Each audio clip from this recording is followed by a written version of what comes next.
The day started like any other warm Texas sunlight streaming through the old lace curtains, the smell of biscuits baking in the oven, and the sound of my grandson, Ethan, laughing from the living room. I never imagined that by the end of that evening, one whispered sentence from him would shatter everything I thought I knew about my family. It was my 71st birthday, and the whole family had come over, my daughter Rebecca, her husband Tom, and little Ethan, who had just turned 8. There was laughter, chatter, and the kind of warmth only family can bring. For a moment I felt like life had given me back what it had slowly taken away over the years: peace, love, and belonging. But beneath that cheerful noise, I sensed something strange. Rebecca kept glancing at her husband when she thought I wasn't looking, her smile tight, her hands fidgeting with her wine glass. Tom avoided eye contact with me altogether, pretending to be busy setting up the grill outside. And every time I caught his eye, there was something cold, calculating, almost guilty behind his smile. I brushed it off, telling myself I was just being paranoid.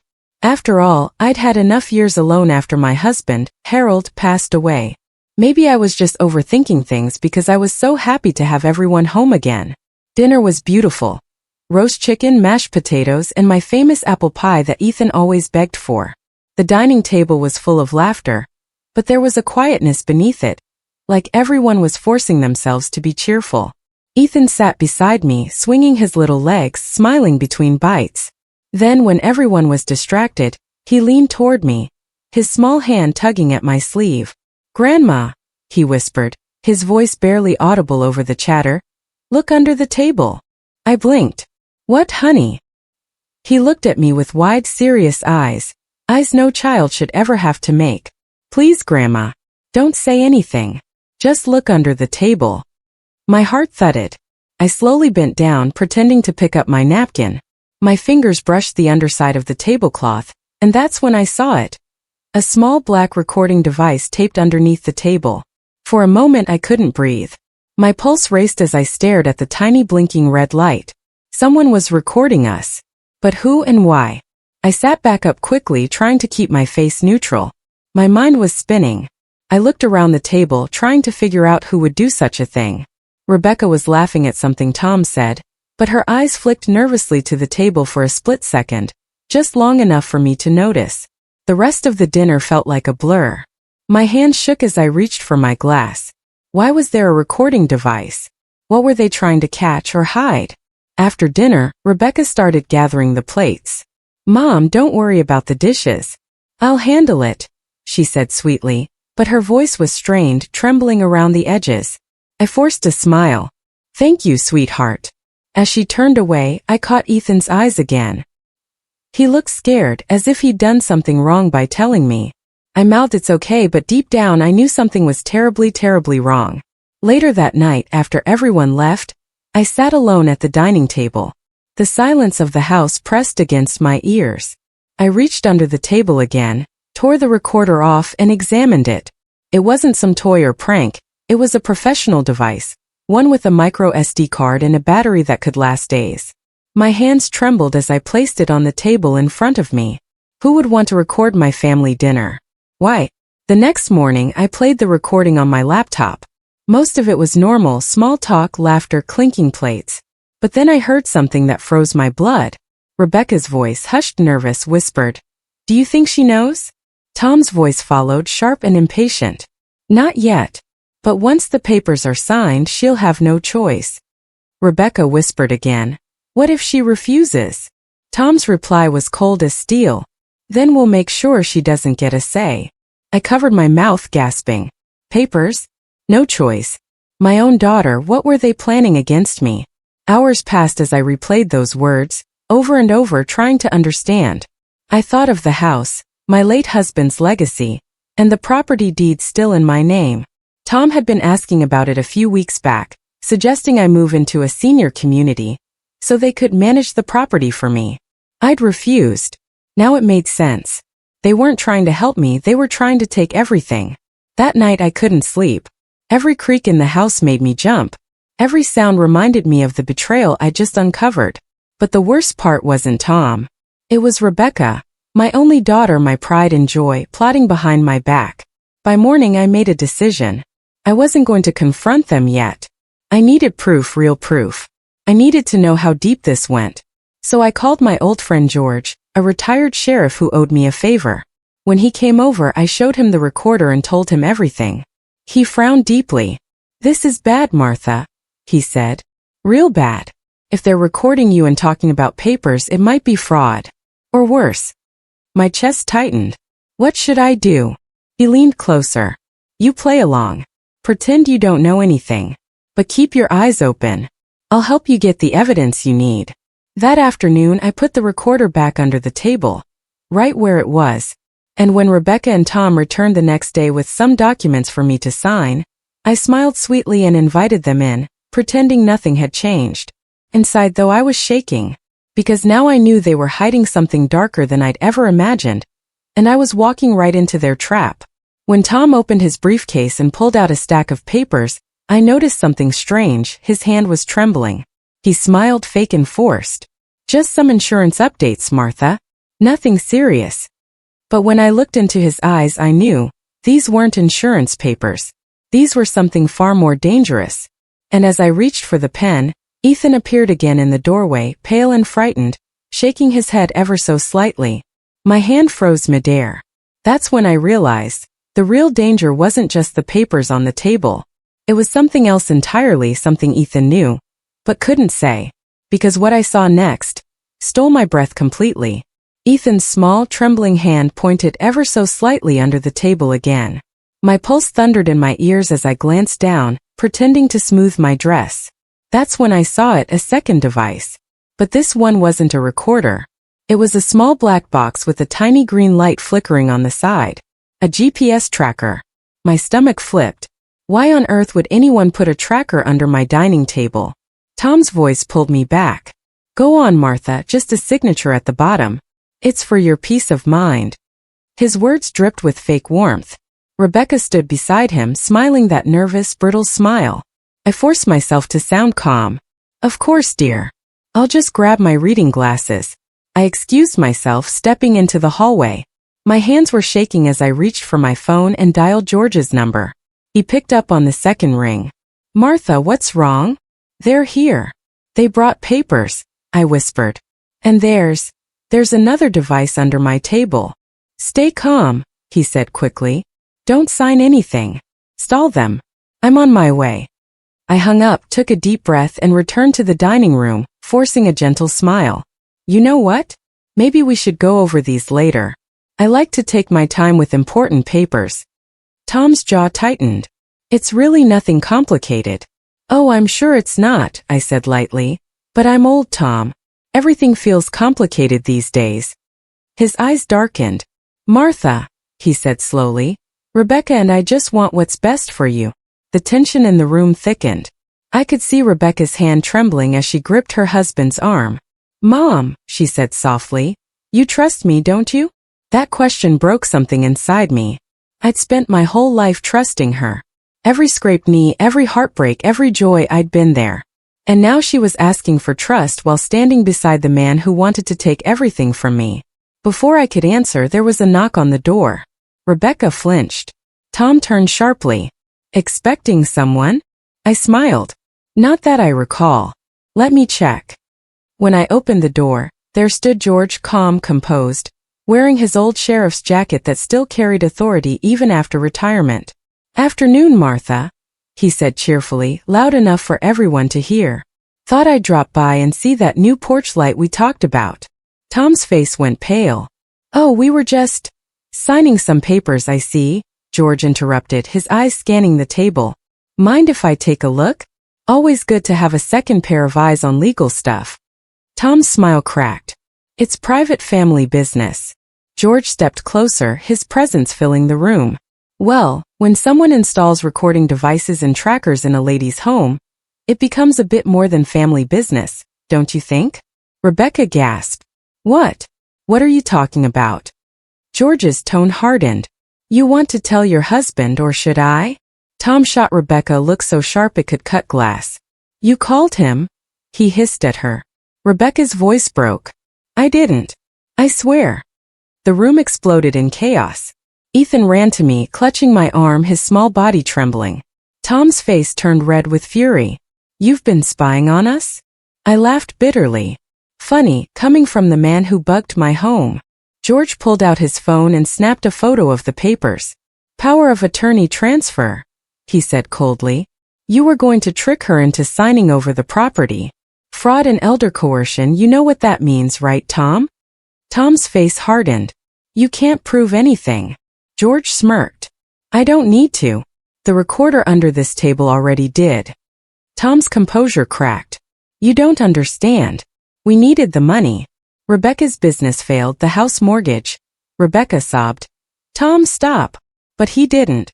We thought she'd never know. It was supposed to be temporary. We'd pay her back once the loan cleared. I felt the world tilt beneath me. My heart sank as I realized my daughter, my baby, had been drowning, and instead of asking for help, she tried to steal from me. I turned to her, my voice trembling. Rebecca, why? Tears streamed down her face.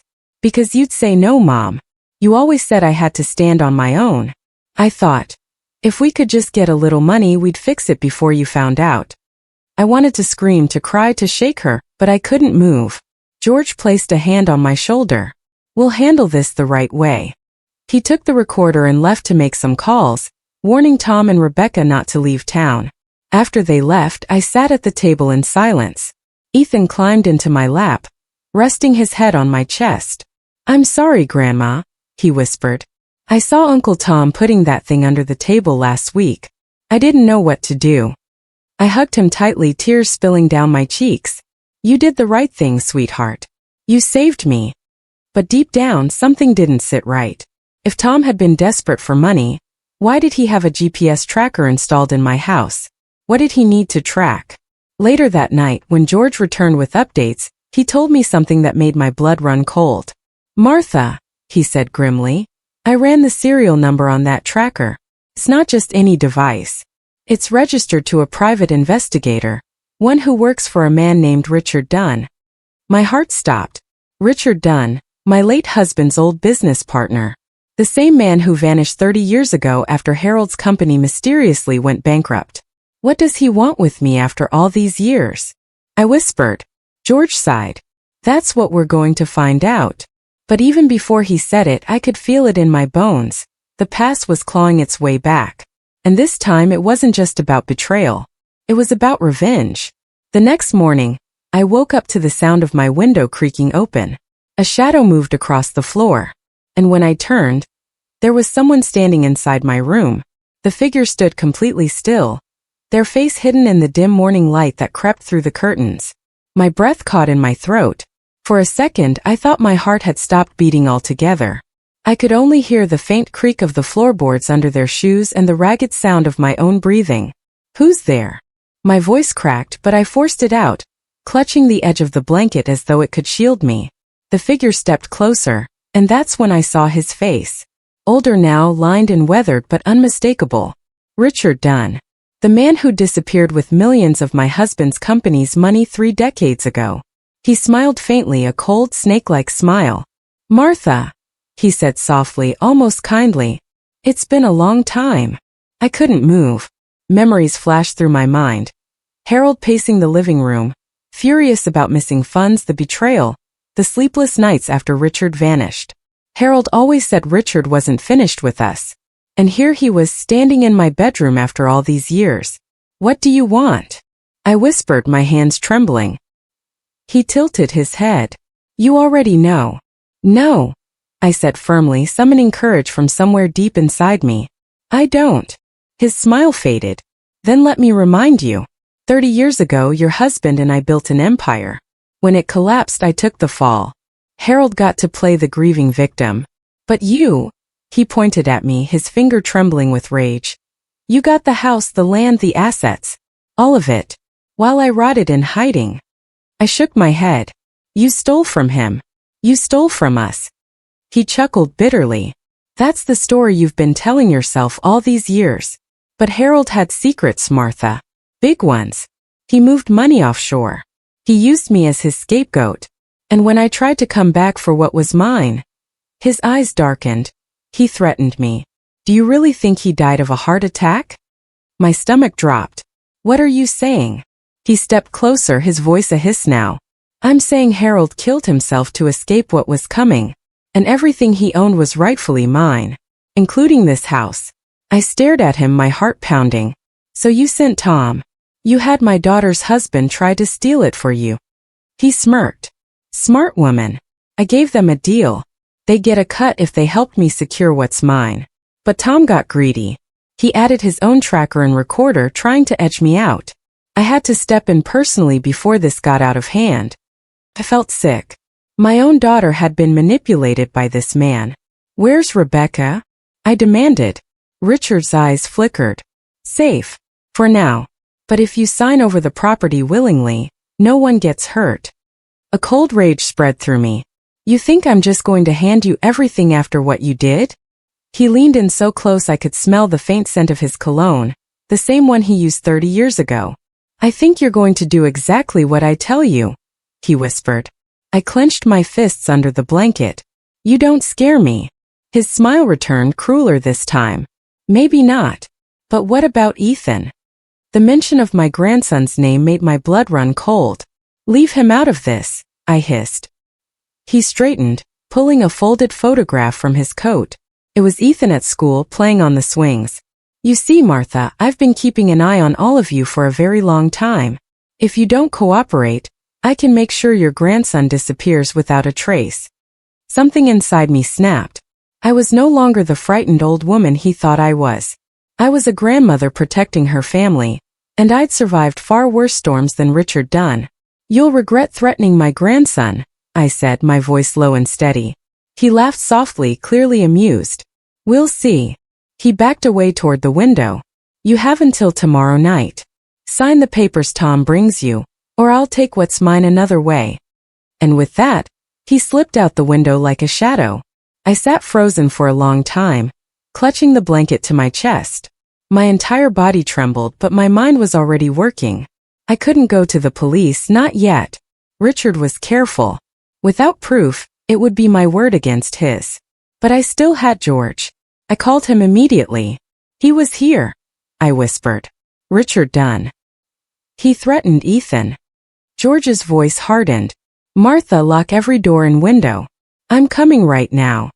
Within 30 minutes he was at my door, his eyes scanning the house like a hawk. I told him everything, every word Richard had said. George took a deep breath. We're not playing defense anymore, he said. We're setting a trap. That evening we hatched a plan. We'd let Tom bring the papers the next day. I'd pretend to sign them, but instead of real documents, George would slip in marked copies loaded with forensic tracers, evidence of coercion. Meanwhile, hidden cameras would record everything. I'll be here, out of sight, George said. If Richard shows up again, we'll catch him on tape. But you have to be brave, Martha. You have to act like you're giving in. I nodded, my hands steady now. I'll do whatever it takes. That night, I tucked Ethan into bed, smoothing his hair back. Grandma's going to fix this, I promised. No one's going to hurt you. He looked up at me with wide, scared eyes. But Grandma, he whispered. What if they're already here? My heart skipped a beat. What do you mean, sweetheart? He pointed toward the hallway. I saw Uncle Tom outside my window just now. He was talking to someone on the phone. He said, Tonight's the night. A chill swept over me. Tonight. Not tomorrow. I rushed to the living room where George was setting up the hidden cameras. Change of plans, I whispered urgently. They're coming tonight. George's eyes narrowed. Then we're ready. We turned off most of the lights, leaving only a dim glow in the dining room where the papers sat on the table. I sat in my chair pretending to read, my hands trembling slightly. George hid in the pantry with his phone ready to record. Minutes stretched like hours. The clock ticked loudly on the wall. Then I heard the front door creak open. Footsteps. Slow, deliberate. Tom stepped into the dining room first, his face pale but determined. Sign them now, Martha, he said softly. And behind him, Richard Dunn walked in. But this time he wasn't smiling. He was holding a gun. The gun gleamed under the dim dining room light, its metal reflecting just enough to make my blood run cold. Richard's eyes were different this time, hard, hollow, like a man who had already made peace with what he was about to do. Sit down, Martha, he said calmly, his voice eerily quiet. No more games. Tom froze by the doorway, his breathing shallow. Richard, this isn't what we talked about. Richard turned sharply. You had your chance to do it your way. You failed. Now I handle it my way. He motioned toward me with the gun. The papers, Martha. Sign them. My fingers trembled, but I forced myself to look calm. And if I don't? He smiled coldly. Then your grandson won't wake up in the morning. The threat sliced through me like a knife. My heart pounded so hard it hurt. Ethan was upstairs sleeping, innocent, unaware. Every instinct screamed to protect him. But I also knew one thing. If I signed, Richard wouldn't stop there. He'd destroy everything my husband and I had built. Fine, I said quietly, reaching for the pen. You win. Richard's expression softened slightly. He thought he had me. I glanced briefly at the pantry door where George was hiding, then focused on the papers. My hands were steady now, unnaturally steady. I started to sign slowly, my pen scratching across the paper. That's when I heard it. A faint click from the pantry. George was recording. Good, Richard muttered. Now the last page. I hesitated just long enough to meet his eyes. You'll regret this. He sneered. I already have. For 30 years. I signed the final line. He reached forward to grab the papers, and in that split second, George burst out from the pantry, gun drawn. Drop it, Richard, he shouted. Richard spun, startled, firing a shot that shattered a picture frame on the wall. I screamed, ducking behind the table as splinters flew. Tom threw his hands up, yelling, I didn't sign up for this, and bolted for the back door. George fired once, a warning shot that hit the wall beside Richard's shoulder. Put it down now. For a tense moment, no one moved. Richard's chest heaved, his finger twitching on the trigger. His eyes darted between me and George, rage burning in every muscle. Then with a sharp curse, he turned and ran toward the hallway. George chased after him. I scrambled up, heart racing, and ran to Ethan's room. He was sitting up in bed, crying softly. Grandma, he whimpered. What's happening? I scooped him into my arms. It's okay, baby. It's going to be okay. From downstairs came the sound of footsteps, crashing furniture, and then another gunshot. My blood froze. Stay here, Ethan, I whispered, setting him down. Don't move no matter what. I ran down the stairs, my body trembling so violently I could barely grip the railing. When I reached the bottom, I saw George standing in the living room, his gun still raised, his face pale. Richard lay sprawled on the floor, clutching his side. Blood pooled beneath him, glistening dark against the hardwood. He coughed, his voice rasping. You think this changes anything? He looked up at me, eyes burning with something between hate and regret. Your husband wasn't who you thought he was, Martha. The truth will die with me. I stepped closer, my eyes filling with tears. You destroyed everything good in my life. And now you tried to hurt my family. That's the only truth I need. He opened his mouth as if to say more, but then his body went still. The room fell silent except for my ragged breathing and the distant sound of sirens. George lowered his weapon, his shoulders slumping. It's over, he said quietly. But as I looked down at Richard's lifeless face, something inside me whispered that it wasn't. Not entirely. The police arrived within minutes. George explained everything, showing them the recordings and the forged documents. Tom was arrested the next morning while trying to flee the county. Rebecca, sobbing and broken, turned herself in a day later. The court later ruled in my favor. My property, my name, my freedom all restored. But none of it felt like a victory. The daughter I'd loved had betrayed me. The past I'd buried had clawed its way back. And a man I once considered family had died on my living room floor. Weeks passed. The house was quiet again. Too quiet. Ethan stayed with me, his laughter slowly bringing light back into my world. But every creak of the floorboards, every whisper of the wind at night, reminded me of that gun, that voice, that moment when everything almost ended. One evening as I was cleaning up the dining table, Ethan came in carrying something small and shiny. Grandma, he said, I found this under the rug. I took it from his hand. It was a tiny metal key, old, rusted, but with one word engraved on it. Safe house. My heart skipped a beat. Harold had once mentioned something about a safe house fund years ago, a backup account hidden under a different name. I thought it was just one of his business stories, but what if it was real? I looked at the key, my mind spinning. What had Richard meant when he said, "The truth will die with me"? Was this the truth he'd been talking about? I decided not to tell George yet. Not until I knew what I was dealing with.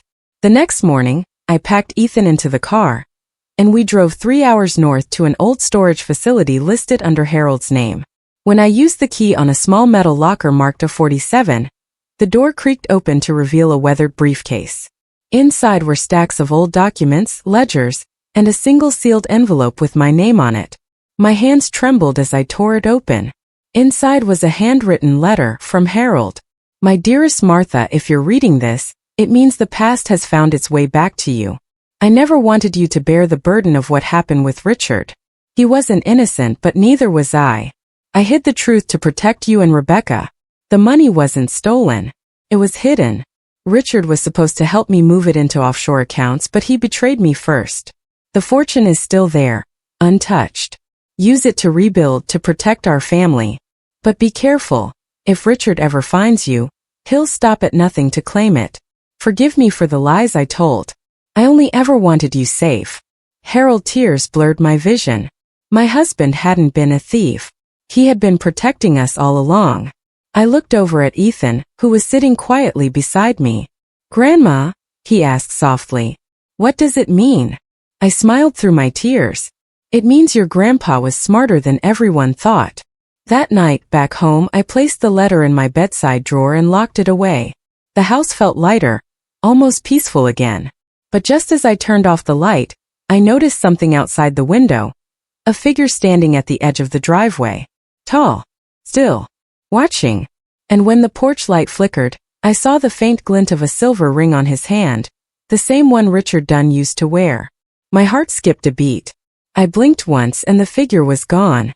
Was it my imagination? A trick of the shadows? Or something far more haunting, the past refusing to stay buried? Either way, I knew one thing for sure. The story wasn't over. And in Texas, the ghosts of betrayal never really die.